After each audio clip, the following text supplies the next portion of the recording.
because I fucked up, men like gods, and I attributed to him as a warrant. I took two disconnected things that he said, and I connected them as though he warranted the latter with the former when he didn't. It was an honest. I was honestly confused, and it wasn't intentional, obviously, because I hate it. Would if I had noticed it, there's no way I would have attempted to pull it off over on anyone, because I would know, oh, that's going to get caught easily. This is too central a point here for you to get wrong.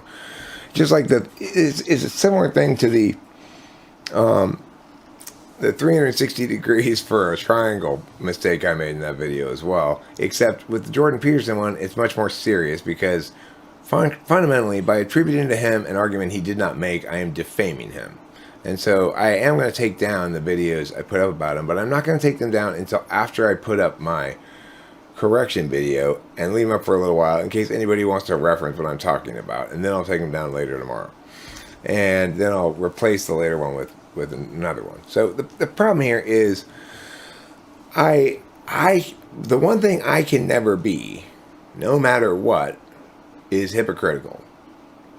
Otherwise, I lose all of my credibility immediately. I put too much weight on my credibility and my intellectual honesty to permit this egregious mistake on my part to be spun by me, to permit myself to spin this egregious mistake, which is the first thing that I tried to do. My first thing I tried to do, well, actually, my first response to it was, what? Okay, so I cherry-picked that one warrant. What's the big deal? Come on, I'm trying to make a point here. And then they made clear, no, you didn't cherry-pick that one warrant. That's not what he said. He said something very different. And I thought, did he? I'm pretty sure he said that. And as I've thought about it since, I realized that I must have gotten some shit jumbled up in my head because of the way that I approached this. As I said before, the reason I was watching Jordan Peterson videos at all was not to respond to them argumentationally. I was just writing down Jordan Petersonisms so I could make jokes do a good imitation of him. And then I freestyled for a while with that doll, Jordan Peterson saying various things. Okay. The thing is, on the screen, it looks a lot like Jordan Peterson. And so it's kind of like I got something I said pretending to be Jordan Peterson, jumbled up with stuff he said, and thought that I was telling the truth about what he said, but I was really just referring to me making fun of him. So that's a big problem, and I gotta fix that shit. It was Horsemumbler, and it was the real Klaus, whatever his name is, two people in particular. I'm gonna name them tomorrow when I make this video. I'm glad I'm addressing it now as well in case they watch this, but and I appreciate them being so, hammering. I appreciate their hammering to make sure that it was clear to me that no, what I had done was not be kind of sloppy. What I had done was directly, explicitly misrepresent what he said.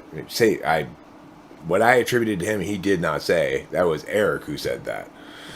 So, and that deserves to be hammered until it's clear that Eric does not get to squirm out from underneath this. It needs to be explicitly stated that is what happened, and it needs to be corrected officially on the record, because anything else is just me not setting the example I need to set, and not upholding my own values, and not living up to what I say,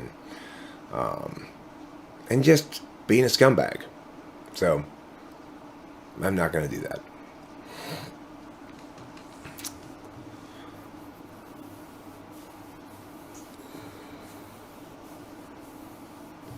No, I'm not being a bit rough on myself. Because the reason I'm not being a bit rough on myself is I don't make that kind of mistake. And I'm a debate coach, and that was,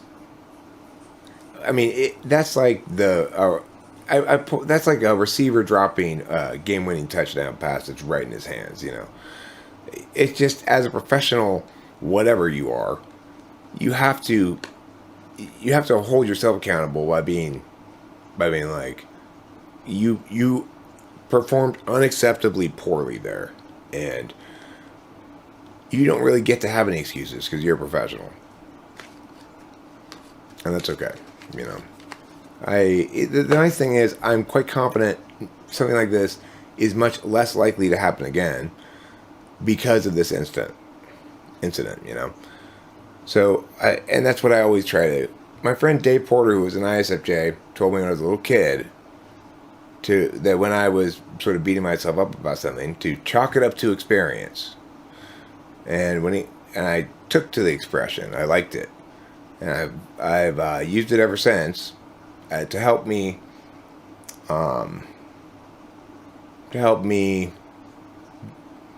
feel better when I fuck up.